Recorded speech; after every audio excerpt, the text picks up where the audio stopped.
How's it going, everyone? It's Johnny Beard here with another episode of the Streamer Stories podcast. My guest today is the absolutely awesome This is Mike D. Hello, thanks for having me. How are things, my friend? It's so good to have you. They're going good. They're going good. It's we're starting day one of a terrible storm here, but maybe that means I'll have to stream more. Yeah, I think I saw that on your Twitter, actually. Yeah.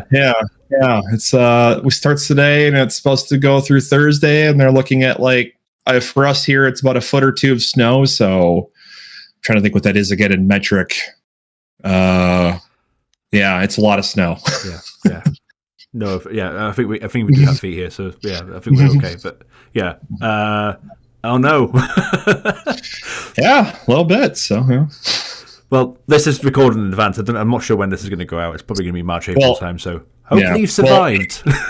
It's Minnesota, so it's possible I still will have snow in March, April. Oh man. Well, yeah, I'm sure everything will be fine. Well, Mike, would you like to introduce yourself to anyone who doesn't know who you are watching this, and where we can find you socials wise? Yeah, I go by ThisIsMikeD on Twitch, Twitter, Instagram, TikTok. I got the Hive, all that stuff. It's some variation of ThisIsMikeD, whether I have to put spaces or periods and that stuff. But yeah, I'm a what I'm sort of calling now a retro flavored streamer. What that means is that I will do retro games and also do sort of like retro inspired games. So there's just for example, one that will be out by the time this comes out is Pizza Tower that I've seen a bunch going on right now, and it's kind of got a like an Earthworm Jim vibe to it. So it's just like I'll also play that kind of stuff on stream that looks like it's retro adjacent, and also kind of push the boundaries of what's retro, like playing Fallout 3 today. Oh, you got the content, awesome retro content, and like you said, retro flavored is a very good way of putting it. Yeah. We said in your chat today, didn't we? What is retro? How far do you go back? I'm just I mean, there's people that I've heard argue that anything past the Super Nintendo and Genesis shouldn't be retro, and I'm like, you guys, it's been a bit since the PS3 and the 360 have come out. I hate to tell you this, but they're old now. Denial, I call that, to be honest. Yeah, I'm just like we're old now, guys. It's the PlayStation 1's not retro, man. Wow, really? You go that's your hot take? I'm like, yes. I hate to tell you, that it is. My cutoff was for the moment, and this is kind of even. I don't know if I follow this hard and fast anymore. Is any system that didn't have HDMI natively when it came out is still kind of in the retro warehouse to me, but that puts the 360 and the PS3 in a weird area because I think the PS3 did and the 360 didn't in its first iteration. Oh, I was going to say it did have one, but I don't know if it was the first. No, in the first iteration, it still had the fives. Yeah, I remember. Yeah, because I had two. I had the Red Ring of Death one, and that was the one with the. Mm-hmm. Yep.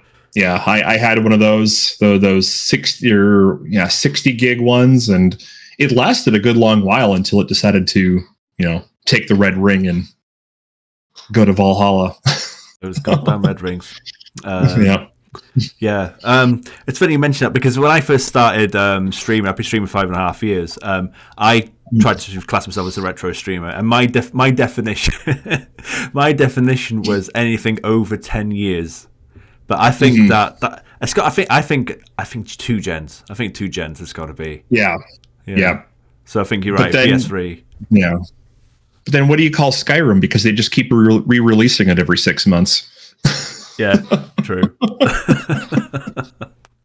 Oh man, it's so funny what people define it, because everyone's got a different opinion on what is retro. Yeah, everybody does. I mean, I've heard people say any disc is not retro, and I'm like, okay, so great. So then what does that do to the N64? Because the N64 had carts when everybody else was in discs. So Oh, funny. Okay, so I mean, lovely flavour of everything to do with what you do on streams now. But I mean, what were your first memories of playing video games growing up? I mean, again, you've got an awesome arcade machine Yeah. behind you. Thank you. I'm so jealous. I want that. But yeah, it was my housewarming gift to myself when we bought this place, to be like, I have always wanted an arcade machine, and now I have, not counting that one, like 7 of them over here. So God damn. Yeah. Yeah. So it was always my dream to have that. I actually started out my gaming history on arcade games. I was telling a little bit on stream today too, but my dad was meeting up with some friends in a restaurant, and this place happened to have Tetris on arcade. And so he was just like, here's like $1.25, go at it. And I was absolute horseshit. I was like 5 years old, not totally understanding how Tetris worked. If I got to like level 3, I think I'd be shocked. But that kind of started the bug for me. And then actually, my grandfather had a lot to do with it. He got into computers very early on. Saw like, this was like back when people were like, I don't need a home computer. So this whole ancient history, right? Computers and the internet, they'll totally be a fad. And he would have like, he started out having 1, then he had 2, then it was like a certain point, there was like 6 computers in this one room, and they were all networked. And wow, he would like, so he was big on, buying like Secret of Monkey Island or the King's Quest games, any of that stuff like that. Even some of those Dynamics titles that came out, like Heart of China, stuff like that. So for the longest time, I was, as the kids call it, the PC master race. I hate that term personally, but so I was that for a while. And then my dad, I think I was about 7 or 8, he bought us an NES, which I think that was like kind of near the end of its like heyday. I think like it's because by that time the Genesis is out. But he bought me that, and it was just kind of like I got hooked into all sorts of gaming stuff. So I kind of kept up with it. I grew up, not having a ton of money, so a lot of the consoles I came by later on. Like I didn't have an N64 until well into college. Like I finally got my hands on one when those were around for the longest time, but. And I've kind of kept through it. I mean, I'm pushing 40 this year, and as I've since I was 5, been gaming. I mean, I've got everything up to the Series X and the PS5 sitting in the other room, as well as a just like almost like a museum now of consoles that I've been trying to pick up. Very impressive. Fair play. That is a long. That's practically the whole era, should we say, of video gaming, isn't it? All in one house. Goodness me. Yeah. So what? But it was great because. Sorry. Oh, sorry. I was going to say, like, I got to like play like StarCraft LAN parties before a lot of people could, because it was just all set up at my grandparents' house. So I was like, yes. Yeah, that's fascinating though. Like you said, with all the older PCs with your grandfather and all that. Oh wow, yeah. I mean, my grandfather was the reason why I got into video games as well. But he had he was the most techie in my family. But he had like just the one like MS DOS style floppy disk style thing, and I had that. I remember vividly playing like Wheel of Fortune and stuff like that on it. And and cheating, finding a way to cheat and to get the high score and stuff like that. But yeah, definitely didn't have like friends or anything like that had anything like 6 seconds. Wow. Yeah, no, that was it was like I thought myself very fortunate when I look back at it, that it's like I got that exposure and that ability to play stuff like that, kind of like being like, okay, so multiplayer stuff, like not on just sitting on the same couch on the same system, like this is kind of cool. Nowadays I have different opinions on it, but yeah.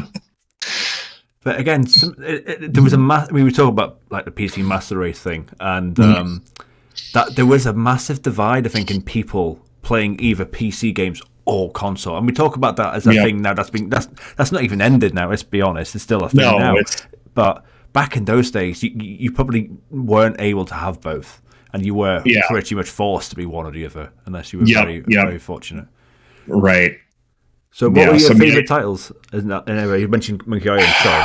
Yeah, the secret of Monkey Island is like I have a whole half sleeve inspired by the box art of the original Secret of Monkey Island. So that's nice. Yeah, that's one of my absolute favorites. Let's see here, going back, kind of thinking about some of those older ones.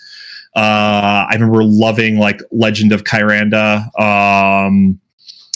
Going on just the consoles themselves, when I was playing like on the NES, I was weirdly like into sports games a lot. So I played I played a lot of RBI baseball to the point where I figured out pitching cheats to where my dad would refuse to play with me anymore because I could pitch a perfect game in RBI baseball, like no problem.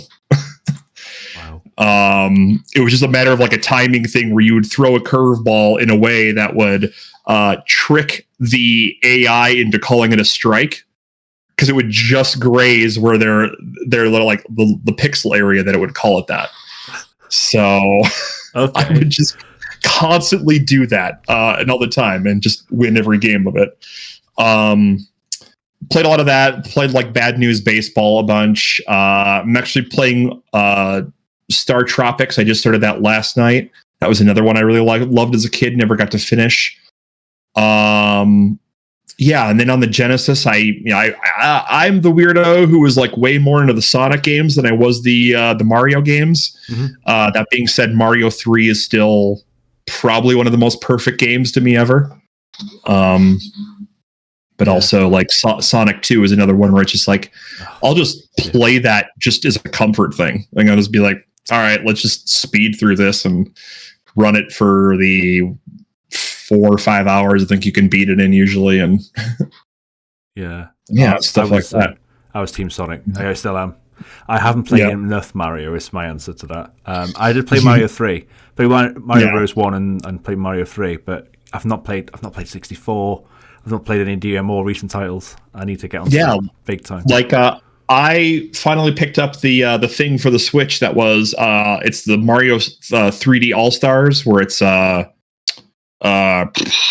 Mario 64, Sunshine, and I can't remember what the third title is in it, but it's like it puts it on the Switch for you, and I'm like, this is the first time I've ever played Mario Sunshine because it just kind of fell out of favor of Mario.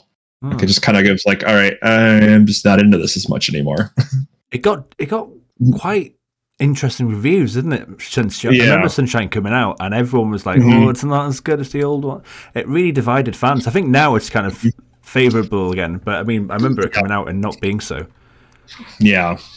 But Sonic's in it. I mean, your opinion on Mario 3, for me, that's Sonic 3 Knuckles. I think that's like one of the most perfect platformers of all time. But is it 2 games? Is it 1? That's a debate, isn't it? So I think if you split them, Sonic 2 takes it. Yeah, I mean, it definitely adds a different dynamic with Knuckles in those games, because you could like do the floaty thing that you couldn't do with Sonic.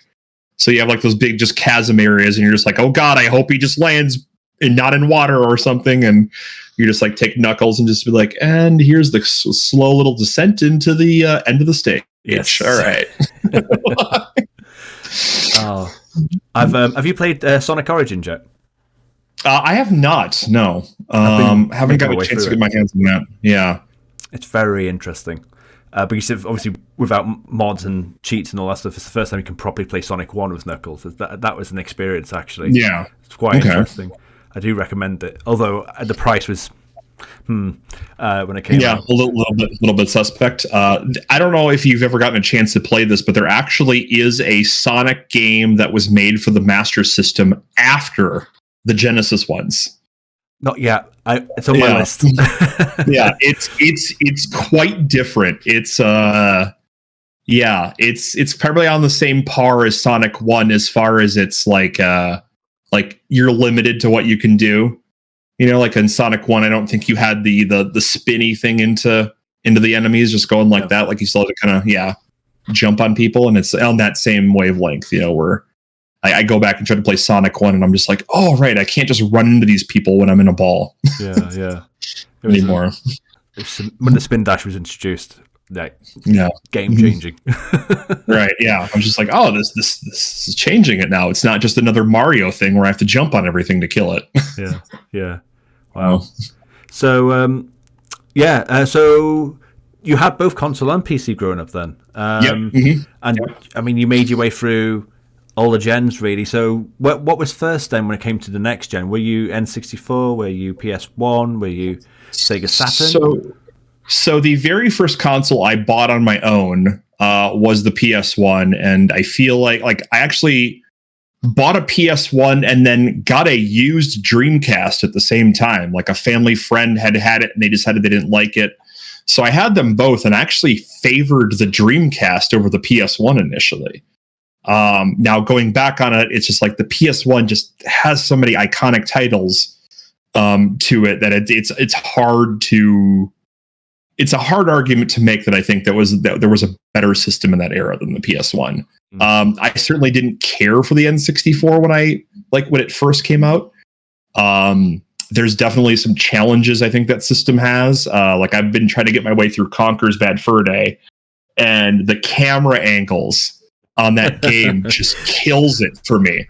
I'm just like, oh my God, like you're going through these things and like the screen looks very dark in some areas and the camera's just in goofy angles. And I'm just like, I can't get around this, you know? So like, to me, it was like, I remember playing like games like Mortal Kombat Gold and what was it? NBA 2K on the Dreamcast, and thinking, I'm like, oh, this is super sweet. This is something the other consoles aren't touching, like stuff like this, because the PS1 still had sort of its goofy camera angles, so to speak. I think there's I've got a clip of on my stream of when I was playing Resident Evil 1, and you've got like Jill Valentine in the foyer there of that big mansion you go to, and you can like, it's in a third person perspective, so you see Jill like off in the distance, and then out of nowhere, the other dude you're with just stands like right in front of the camera and like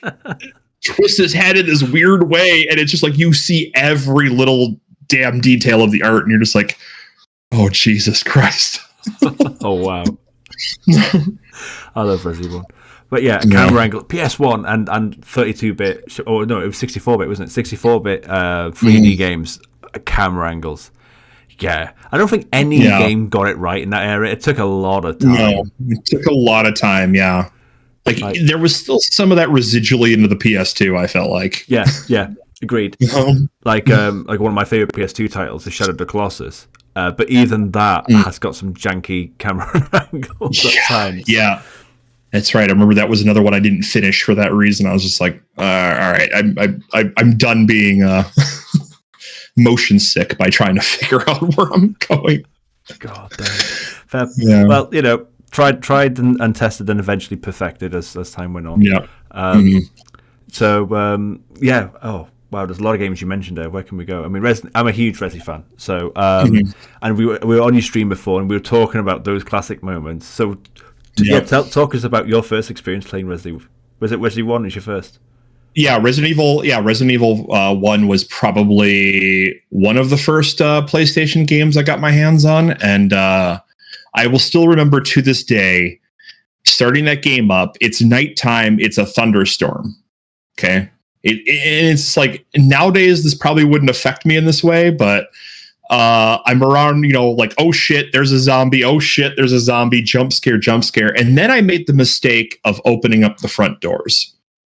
And when people would tell me that they heard this blood curdling scream come from the room that I was in, because those dogs jumping out of nowhere at you when you open that front door. Yeah. Yeah. Did you? How did you have similar squeals? Should we say when the dog smashed through the window afterwards? As well? Oh yeah. We're just like, oh god, the fuck. Oh yeah. I feel you. It's weird though, because that scene, like with the doors and the main door of the mansion, different ports of Resi 1 don't allow the dogs to come in. I noticed over time. My copy did. My OG copy had. Oh shit! Like you mentioned, but then I played other versions of RE1. I was like, oh, what? You can button mash on the door, and the dogs will never come through. Yeah, no, they pop out and you're just like, oh, Jesus Christ. Wow. Yeah. So have you got any have you got any like memories of playing games with like friends and family around this time growing up? Yeah, so I used to be very big into Madden. I haven't played sports games as much anymore. I was like a couple of years ago, I was playing all the FIFA games religiously too, until EA slowly started making them worse and worse and worse. But back in the PS1, PS2 era, I was like really into Madden, and I would play those with friends constantly. Like we actually had to buy extra controllers because we'd burn them out. Wow. Like just playing this all the time, and it would be like we were constantly like studying the game, trying to perfect it, trying to do these things. Like we would actually play in tournaments. There was a MTV actually had a reality TV show called Madden Nation around this time. And it was like you'd have to play into these local tournaments, and you'd get put on this bus, and it'd be like this elimination style thing on the buses, and you'd be like sponsored by an NFL player. And I actually competed in one of those tournaments, lost pretty quickly into it by somebody who clearly this is all he did, was play Madden. And I wish I could have been that person. In another life, maybe I would have been, but that was so that was a lot of what I was playing with friends, like on the couch things was, playing sports games. I try to get my friends here in the States to play FIFA with me. They're like, I don't care. Who is this Ronaldo guy you speak of? And I'm like, oh no, he's this like British dude, or like this Brazilian dude who's like super good. And then they're like, David Beckham, he's on this team. And they're like, who the hell are these? I'm like, well, they're really good soccer players, like from overseas. They're like, is there any good Americans? I mean, Alexi Lawless is a thing. Oh wow. So yeah.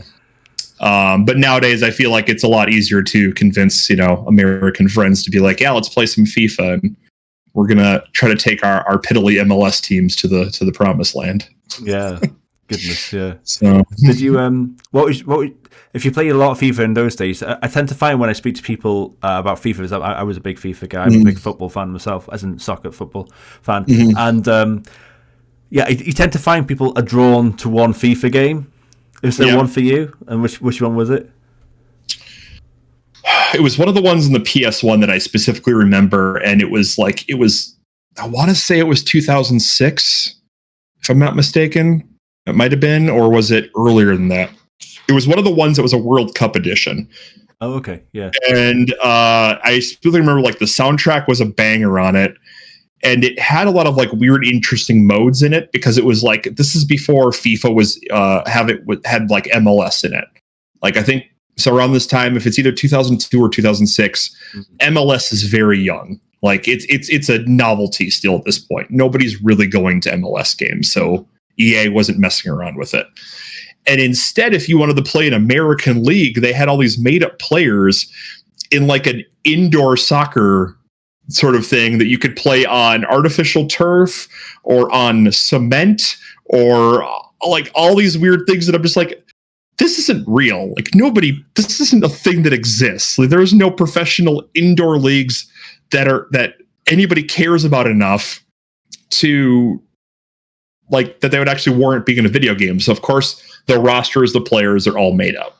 But it was just weird having this like sort of arcadey mode that you could just play as and be like, all right, great. We're going to play Atlanta versus Las Vegas in this made up thing playing on basically a basketball court, which I'm sure every slide tackle hurts like the Dickens. And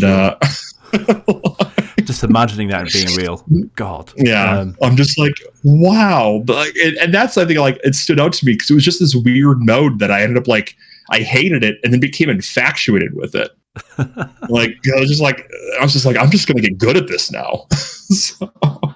Wow. Goodness. Yeah. Oh, okay. So have you got any other stories of games you played growing up, yourself or family or friends? Is there anything that comes to mind that you've not mentioned so far, but an epic time that you had? I mean, I remember again, like going back to like the days of playing StarCraft, and we also had another friend who her and her parents' house was like right by the high school.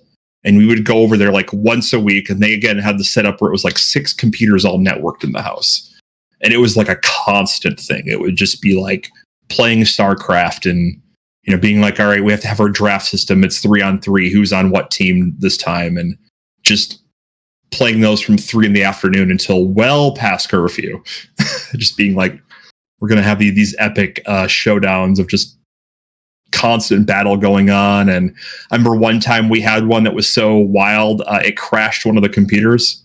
Okay. Wow. Because there was so much stuff going on at one time that it just killed it. Like you couldn't process it at all. So yeah, I just remember like a lot of that. Like I said, playing StarCraft, playing Warcraft before it was World of Warcraft.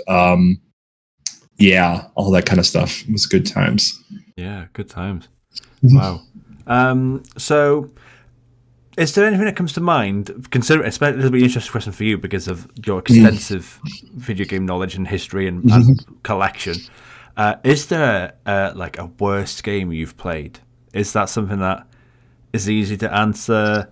And again, the interpretation of worst could be disappointed, or that game I thought was going to be amazing but it was crap, or it could be that was just, what the hell was that I just played? There's a couple that come to mind. So I don't know if you're familiar with the NES game Taboo: The Sixth Sense.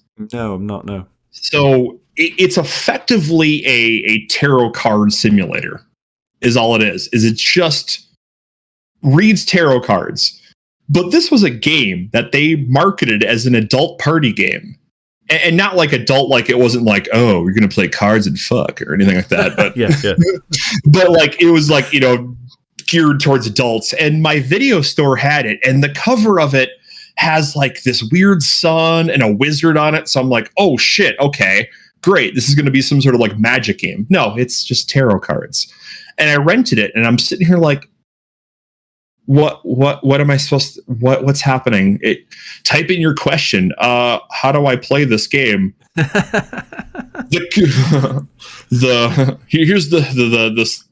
I'm terrible with tarot card stuff, but like, the 2 of hearts or whatever, or the other cards in there, and to give you like this interpretation. You're like, I remember playing it once and then like there's the death card in tarot cards. And I'm like, oh God, is this game like telling me I'm going to die?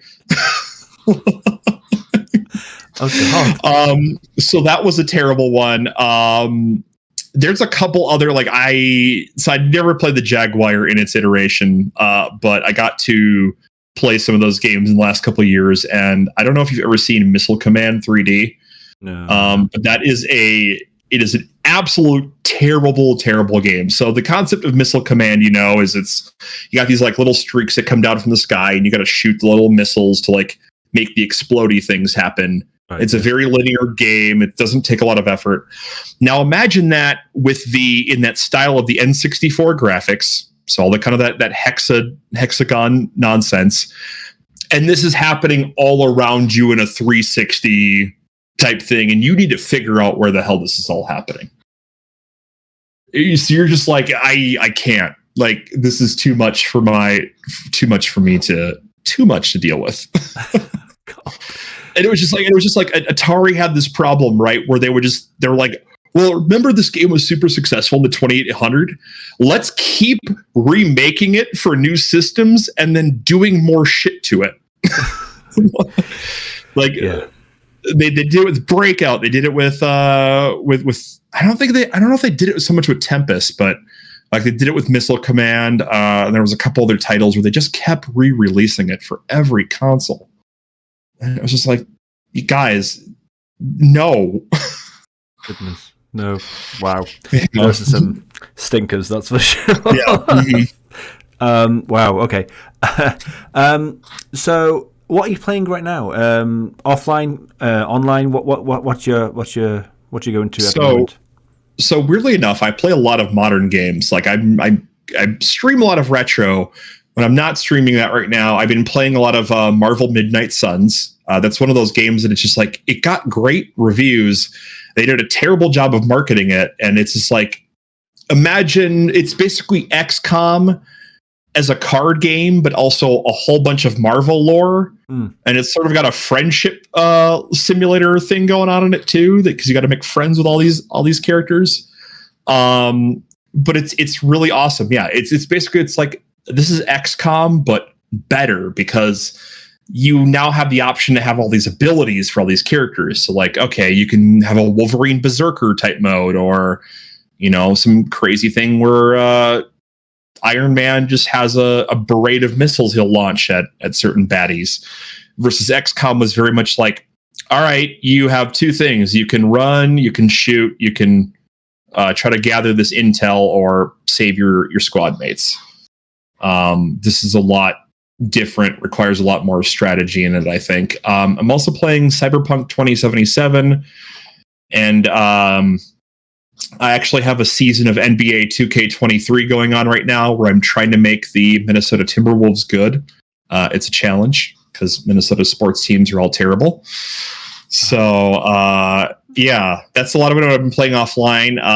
On stream, we just started Star Tropics last night. I was playing some more Fallout 3. I was playing Conker's Bad Fur Day. I don't know if I'm going to continue. I've talked to a lot of other people about this, but once you get past the Great Mighty Pooh, that's kind of where that game peaks. Okay. Yeah, and it just a lot of like, after that, you're just like, now it's just not that fun. It sounds like a date. I never played it, but I have a Nintendo 64, but I heard like good things about it when it came out, but I think over time, I will say a lot of the humor did not age well. Yes, basically. You said it better than me. Yeah, it did. There's a lot of times where I'm streaming that game and I'm like, oh, well, okay, moving on. I mean, I'm finding that now, actually playing a lot of games from the 90s, actually quite, okay. Like, for instance, I just played Final Fantasy V. I'm playing Final Fantasy V. And there's a scene, I don't know if you know much about FF5, but there's a scene where they're all wet, and Faris is a male pirate, but plot twist, it's not. It's a girl trying to be a masculine pirate, and they're all wet, and then they're trying to get Faris's clothes off Faris. No, you can't. You're going to die of cold. And it's like, you're ripping this poor woman's clothes off. I'm like, oh my god, these lines are so bad. I know. Like, shit. Yeah, that wouldn't sit well today. If this game get ever remade, that scene will be cut. Yeah. Oh my god. Definitely see that. Yeah, like I said, there's a lot of that. Like you said, games back then that don't age well with a lot of that. I'm trying to.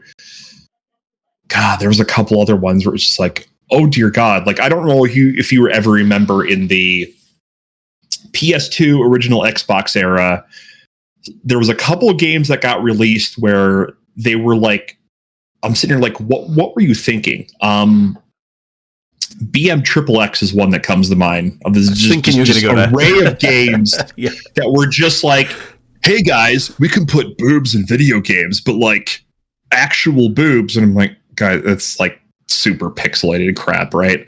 You got that. You had Dead or Alive Extreme Beach Volleyball. There was the Man game, which another one where it's just like, oh look, she's bouncing on a trampoline. Okay, and it was just like, and I think there was the Playboy game in there too in that same era, and I'm just like, what's happening?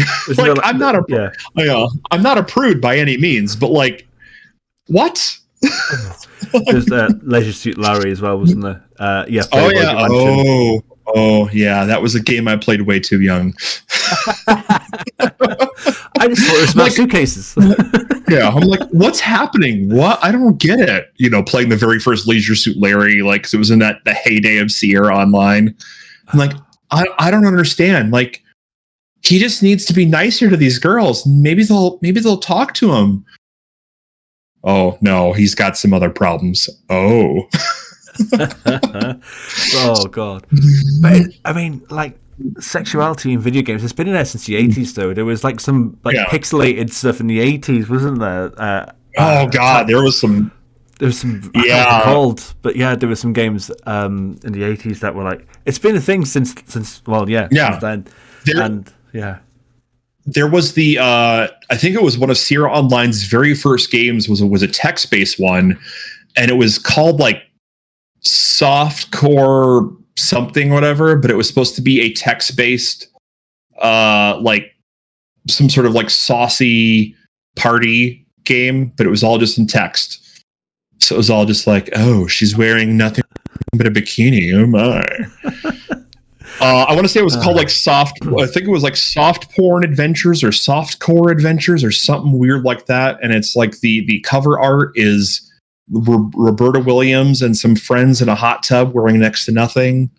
And it's like, my God, man.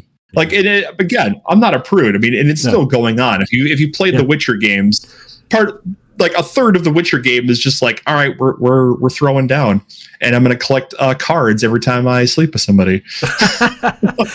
It sounds like you're making a challenge mode there. Right? Yeah. It's like, all right, Gwent or bust. Yeah. Sorry. Jeez. Oh man. But yeah, funny, isn't it? Okay. So are you again, considering how far back you go when it comes to playing the games you've played, where do you ever have someone that like took part in like achievement hunting, trophy hunting, or was that something that didn't really come to play really when because it's a Xbox 360 onwards thing really? Yeah. So around the PS1, PS2 era, when games really started formulating stories, and it wasn't just like you didn't have to read a manual anymore to be like, okay, why is Dr. Robotnik fighting Sonic? Why is Mario? He's just going to go fight Bowser. But it's like you really start seeing stories in games. Your Final Fantasies really get very heavy about this time. Like there's a lot of love for 6, 7, 8, 9, 10, and 10 too, in that realm that I can think of. And I stopped, like, because I got so immersed in the story of it, I kind of stopped caring about a lot of the other stuff. So like if I got achievements, great, but like I want to know more about the story of it. And that's like I would get achievements by accident with that. Like I'll take Fallout 3 the first time I played it. I was just so immersed in the world of it. And so immersed in this like story of basically, all right, you're trying to find your dad, and it leads into a whole bigger thing of saving the capital wasteland. And I would get achievements. I almost 100% of that game, and it was just because I would wander off and be like, oh, I'm going to go do this thing. This is an interesting little side story. Yeah. And turns out, oh yeah, that unlocks like all these achievements, or I just killed enough of this one enemy where I unlocked achievements. I don't think I've ever actually so I've never gotten a platinum trophy on a PlayStation thing since they've been tracking that. But it's funny because I go like that whole thing of achievement hunting for me just harkens back to the arcade games, and it's just another thing of high scores, which I did chase for back in the day. There was a local arcade here in the Twin Cities that I had the top 3 scores for Tapper for quite some time. And that was like, I will hold that with a badge of honor. But as far as, the trophy achievement hunting, like once we started caring more about stories than everything, that was all I could focus on. Yeah. It's interesting. I do find that to be, dare I say, I don't know if I'm going to, perhaps a bit of a hot take, but I tend to find it a generational thing, to be honest with you. Like, and there's also a thing for me, like with achievement hunting. I do a bit of it personally, not loads, but I do a bit of it. But I tend to find that once if I have platinum in a game, I want to platinum it again, and you can't. And that because again, platinuming is another version of 100%ing the game, isn't it? And I love 100%ing a game, like a Final Fantasy game or something like that. That's something that I've always loved doing, like mastering 100%, whatever you want to call it, doing everything possible in the game. So. And once you've done it again, you can't get so I always found like platinuming in a certain way to be a bit. Once you've done it, you've done it. You can't delete your trophies or whatever. Right. There's that beauty though of like games like a Skyrim, like Fallout, where there's so much to do that you like. And in fact, if I recall correctly, I think Skyrim makes up side quests after a while. It's just like I don't think you can ever truly finish all the side quests because it'll just generate like this random dude to be like, I need you to bring me back 2 giant heads or something. Yeah. Randomly, or hey, go slaughter like 10 goats, or I don't know, there's a bunch of enemies at this random location that there never was. I need you to go clear out that thing. Yeah, you're right. Yeah. No. And so like, yeah, like that is also another thing for me, is it just got daunting after a while. I think like there's so many games that are out. There's so many games I want to play and feel and, you know, live their stories. And I'm just like, shit, I don't have time to 100% this. I just got to get through it. Yeah. 100%. So, all right. So you're stuck on a remote island, Mike. On that island, you're stuck forever. It's your new life now, I'm afraid. You can't bring your arcade games with you. That sucks, actually, with you. I'm so sorry. I feel really bad for you now. It's normally not this bad for anyone else I talk to. But you're stuck on a remote island forever. You can have internet, so that's one thing that's good. Okay. All right. But on that island, you can only play 3 games for the rest of your life. What would they be? I'm going to say Tetris. Really? Yeah. Tetris is OG Tetris, or like one of the more modern ones? Just like straight up basic Tetris. Wow. Like, Okay. I still like, to this day, it is one of those games where it's just like, it's a comfort game, but it's also a game that puts me in like a hyper focus mode, trying to get like good at it versus just, you know, the panic of it. So like, you know, doing the things where you're like, all right, I'm going to give myself it randomly filled up until like the last like 5 spaces, and I have to like figure it out quick. So Tetris is one for me. I think Fallout 3, because I'm on my like 20th something playthrough of it. Yeah. That's just one I feel like I'll be able to play forever. And then I feel like I have to probably say Sonic 2. Yeah, I could play that game for like ever and a day, even though I've played it and beaten it several times. It's just a fun comfort game for me. So. Yeah. That's a heck of a set of games, to be fair, let's be honest. I mean, Fallout 3, you can get so many hours out of that, aren't you? So yeah, I'd imagine that would be your go-to. It's like, I need to change up here. And you got 2 classics, that's to be honest. Yeah, love it. Yeah. Love it. Okay, so where did streaming come into play? What's the journey into streaming? Was it a pandemic thing? Was it pre-pandemic? A lot of people I talk to, is obviously that tends to be a reason. Yeah. But what was the moments that led you to kind of go, let's take this, let's think about this, let's do this, and then you did it? What were those moments like? I actually have had a Twitch account for, what did it say, like 13 some years. I think I had it back when it was Justin TV. And the original reason I got a Twitch account was I wanted to watch people play Civilization 4, 5, and 6 to learn other people's strategies, because I would play a lot of those a lot of times. And so it was just me watching other people. You know, it's like chess players when they read about famous chess games. And try to, you know, play them out in their mind. And I'm like, that's what I would do with Civilization games, just watch them. So I had this like kind of really like, I had always kind of considered streaming. I didn't feel like I had the proper equipment to do it. And it just kind of was a thing I didn't think about until the pandemic hit. So I was originally playing hardcore on TikTok because I do a lot of performance art stuff. I do like improv, sketch comedy stuff, some plays here and there, other sorts of just weird stuff. So I was like, I don't have that ability to do that right now because we're in lockdown. I'm going to go mess around on TikTok. And then there was some people I met there through the TikTok circles who were like, hey, you should get into this whole streaming thing. And I'm like, I don't know. I don't know if I've got the system requirements for it.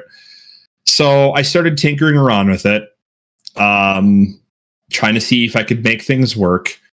And eventually it got to the point where I'm like, oh yeah, no, actually my system can totally handle a stream. And so this same computer that I've had for, I think it's like 5 years old at this point. There's a whole story behind why I have a computer that's been powerful enough to go 5 years.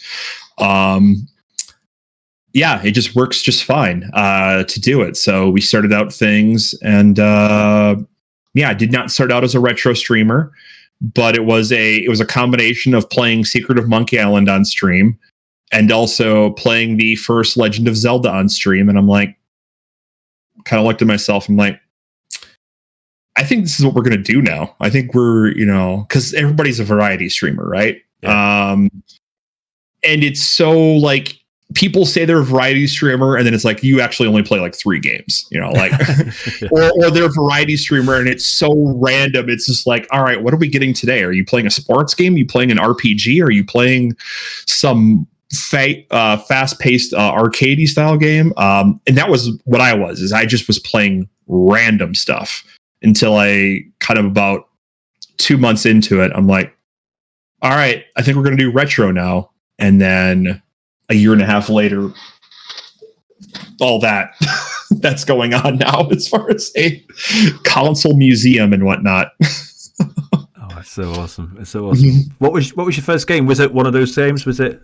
Monkey Island? No, the very first game I streamed was Bendy and the Ink Machine. Oh, okay, yeah, yeah. It was the very first game I streamed. I think I streamed a game called Out of the Park Baseball.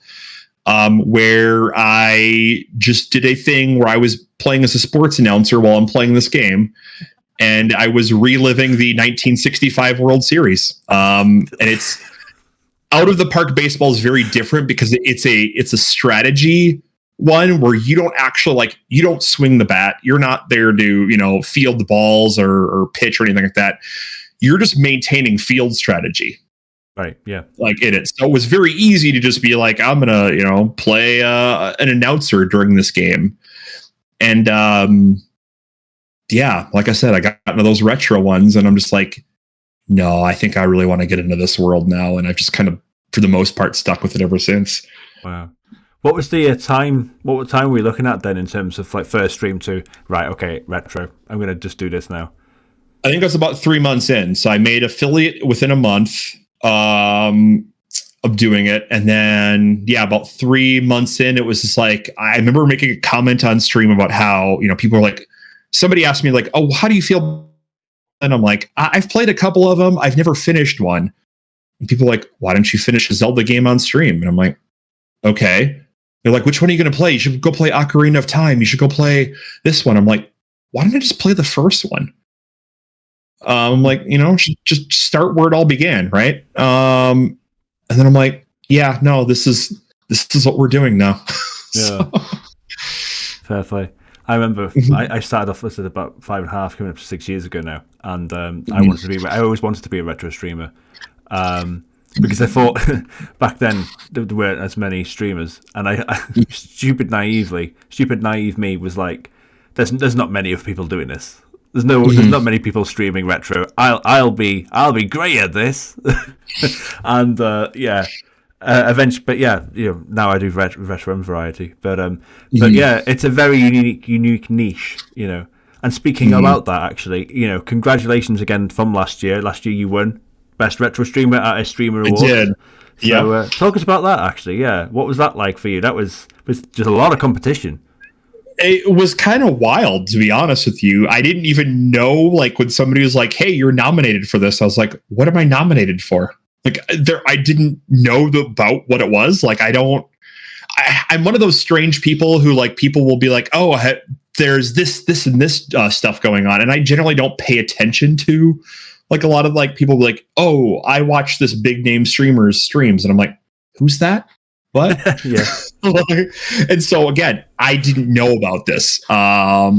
So somebody's like, yeah, you're nominated. I'm like, well, maybe I should push it just to see, and I'm looking through the list and there's partners on there. And I'm like, all right, well, no way I'm touching this thing. Right. I'm not going to beat, in that category. I think there's people like Game Mistress, who I follow, Duty Beard. I think Ash Said Hi was in there. I'm trying to remember some of the other people, but I'm just like, these are all people I watch, and there's no way I'm touching these folks, right?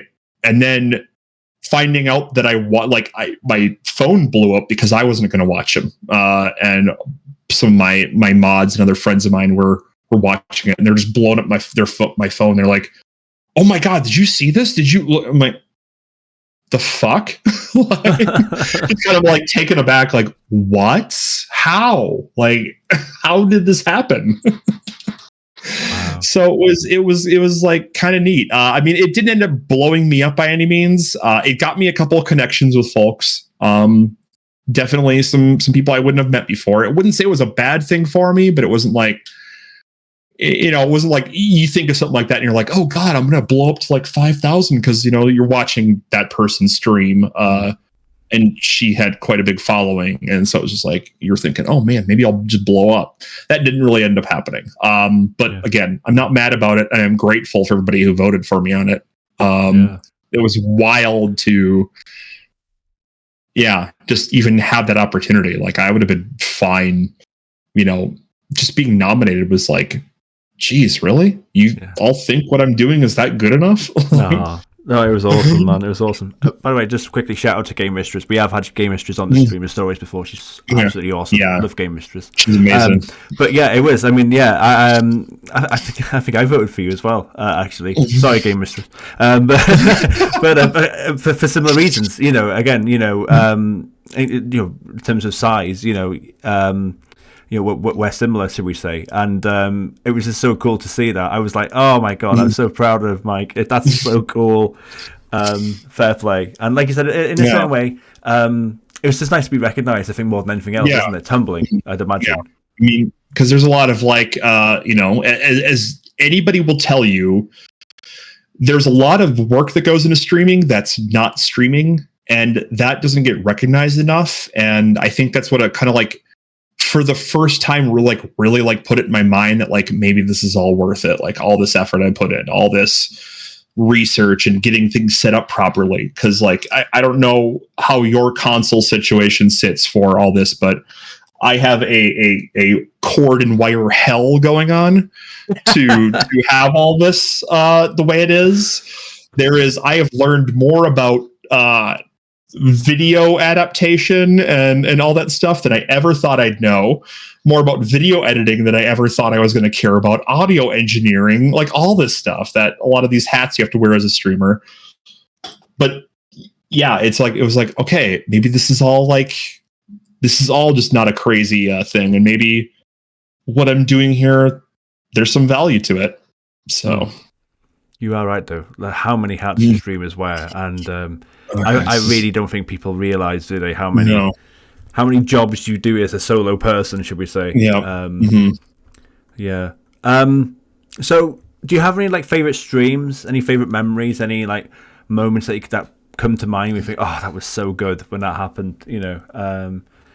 Is there anything that comes to mind? There was one of I have a list of games that I loved but I've never finished, and one of those was Dragon Warrior. I think it's probably in Europe known as Dragon Quest. It used to be called Dragon Warrior up until the fourth one, and then I think they just started calling all of them Dragon Quest. But I loved the first one, never finished it. It's actually, I think it beat Final Fantasy by about a year. If you play that and you play Final Fantasy, you'll see where like some of the things that Square learned improve upon when they went into Final Fantasy.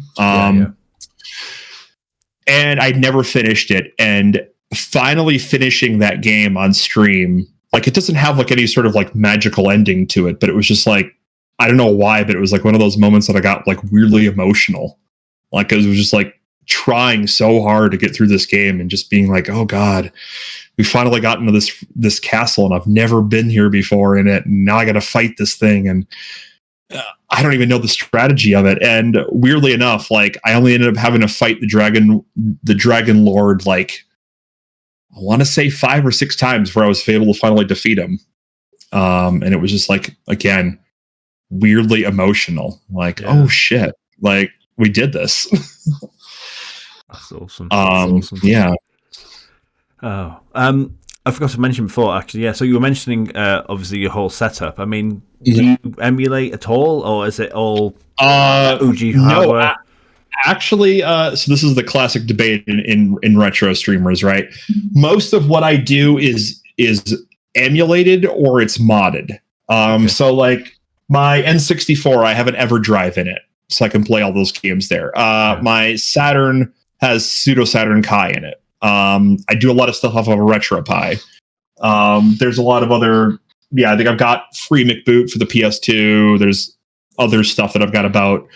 There is some original hardware stuff that I do. My theory is that if I can actively get it and it's not too cost prohibitive, I'd rather play it on original hardware. But because there is sometimes issues with emulation, they're not always perfect.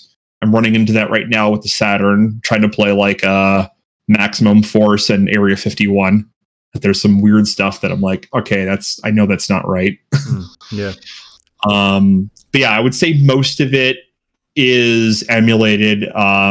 Like if the game exists on like the Nintendo Online, for any of those games, I will try to play them the Switch version versus playing the emulated version. I think when I'm doing Kingdom Hearts right now, and that's on an original disc because it's a cheap game to get your hands on, and it doesn't work with Free McBoot. So, yeah, so I will do a lot of that. There's been ad nauseum arguments about it. I will just say that I'm pro emulation, and I think it's very important to have those games exist, because there will come a time where you will never be able to get an Atari 2600 anymore. Yeah. Or, some of these consoles that are just like, how else am I going to experience a Vectrix? How else am I going to watch a Spectrum ZX, an Amiga, all these kind of things. And actually one of my things that I absolutely want to see happen, because I'm not sure how it will happen, but as I would love somebody to get their hands on figuring out a proper emulation for the Odyssey. Because I don't know how familiar you are with it. It's technically the first home console. And the reason it is almost impossible to emulate is that you had things that when you would put over your screen, over the TV, for the specific game you were playing, and all it was a dot moving based on the game you selected. Right. But it had no graphics. You physically put something on your TV. Right. Oh, wow. Okay. Yeah. And so it's just like, there was one game, and I can't remember the name of it, but you had like Monopoly money for it. It didn't keep track of that for you in the game. You manually kept track of that yourself. And so it's just yeah. I would love to see that. I don't know how it's going to happen. So, yeah, that sounds like a heck of a task. But yeah, I definitely agree with you with that. And yeah, I emulate like 95% of what. I mean, I don't really have like my setup. I've got a graphics card. The thingy card from my Sega Mega Drive, Sega Genesis. Mm-hmm. Haven't set it up yet. Because I'd love to, but then the other flip of the coin for me is, because these games are so old, and with the prices right now, they're so expensive. I'm like, what if it like breaks or something? I'm like, oh god, So I'm always pro emulation, always have been. Right. I mean, my thing is nobody who worked on Panzer Dragoon is making money off of the $300 you paid somebody for that disc. Nobody's, nobody who worked on the Futurama game is not making a single dime off of the $200 you paid some rando on eBay for that game, which isn't that good of a game. It's really not. I played it on stream once, and I'm just like, oh wow, this is kind of horseshit. Oh god. And I love Futurama, but. Yeah, so it's just like there's a lot of that. Like, it's just like to me, it doesn't feel like piracy in that. Look, this isn't accessible to me. There's licensing issues where it's just like you can't get certain games anymore because they were licensed to an IP that they just cannot play anymore. I'll think like the first two Marvel Ultimate Alliance games. You cannot get those anymore. Like through a service. I think they brought them back to Steam for like a limited time, and then it was gone like almost right away again. So it's just like there's a lot of that. Nobody's going to make money on them. And just game preservation is the big one for me, because these won't exist at a certain point. Yeah, you will not be able to find a working system for a lot of these. We are getting to that point where the Atari 2600 is pushing its age. We're thinking like, 50 years or something like that. Yeah, the Atari just celebrated their 50th anniversary. So that thing's showing its age. And it'll be a certain point where they won't work. The games won't work anymore. Carts wear out too. Yeah. Same with discs. So it's just like, I truly believe in like digitizing all these just to, again, have access to that. Yeah. 100%. So what advice would you give to someone thinking about picking up streaming, getting involved in this wonderful but strange hobby of ours? What would you say? There's a couple things that I wish I knew going into it. First and foremost, as much as I like talk about the games on here and all that, is unless you're amazing at the game, it almost never matters the game you're playing for the viewer's perspective. It all comes down to the streamer. And if you're not entertaining, if you're not captivating, if you're not keeping people engaged or whatnot, you're not going to build an audience. You're not going to get people to be there. And ultimately, as much as I joke about, clout farming and whatnot that I have online, there is something you need to do to get people to show up. I mean, that's kind of part of the name of the game. Because if you stream to, you can, I've been there, I've streamed to nobody, but like eventually you want to get to the point where you have people showing up if you want to get anywhere in this. So make sure you are first and foremost engaging, entertaining, something that keeps people wanting to come back. Because if you're just focusing on the game, then I could just go watch a Let's Play video on YouTube and it'd be the same difference.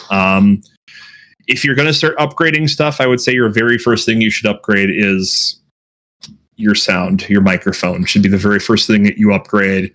I would say video might be the second thing. But if you sound terrible, and I go back and listen to some of my original streams and I'm like, how did people stick around? I had like a $30 cheapy ass microphone from Amazon, and that thing sounded like a car engine. So, and even this, like, I'm going to work on replacing this here soon to go to an XLR. This is it's a Yeti Blue Nano, and it's probably one of the better USB mics you can have, but I would like to be able to, have that little XLR setup. So focus on that, and also make sure you're having fun with it. Not every stream is going to be a banger. I've had streams that have been 30, 40 plus average people, and I've had ones that have had 10, and that's just within the last like 3 months.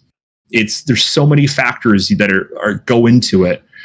People get busy. People are trying to support other people. Like, they're not always going to be what you think they are, but at the same time, that's kind of a beauty of every time you hit that live button is you're not sure who's going to show up and what kind of stream you're going to get. So just go into it and have fun, and don't put too much pressure on yourself on it.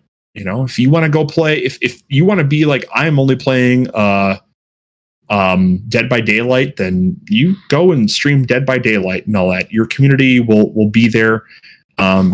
Just make sure you're engaging and don't sound like shit. Also, don't be an asshole. Do not make your whole content on being an asshole. only one person ever succeeded at that, and nobody else is going to be Dr. Disrespect. So. Yeah, I thought you were going to end with something like that. I love it. Yeah. I thought you were quite good. Can I just say? How many offline chats have we had about things that we're not going to talk about? We're just at the end of the stream. Podcast. So, but Mike, it's been brilliant. Thank you so much for being here. Thank you. Just one more time, would you like to just plug and tell us where we can find you and everyone get following, please? Yeah. On Twitch, you can just find me at ThisIsMikeD. So you should see all the stuff there in the video. That should be all of my socials on there, or wherever. Yeah, wherever on the screen you can see it. It's on there. You can follow me on there. I need to get back into doing more TikTok content. I try to not make it all game focused on there because I still like doing little dumb sketches here and there. You can find me on there.